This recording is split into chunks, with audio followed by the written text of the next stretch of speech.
We believe the children are our future. Teach them well and let them lead the way. Our children, our future, their needs. What are teachers and administrators saying about the needs of our children in their schools?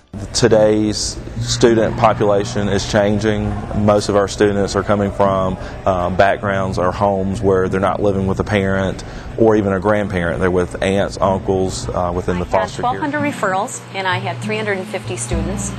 So discipline was all I did, 24/7. We had some of the same frustrations, kids not knowing a common language, if you will, across the school as far as words that were appropriate, words that described what was happening. I had drugs, I had weapons, I had insubordination, disrespect to teachers, but most of my referrals were physical altercations. They were children physically hitting each other. We're the only high school in the city, and that's a good thing for us. We're not compared to another high school within our city, but it does create some issues in that we have students coming from all over the community. Motivation to succeed, attitude, a work ethic, and that goes to academic achievement.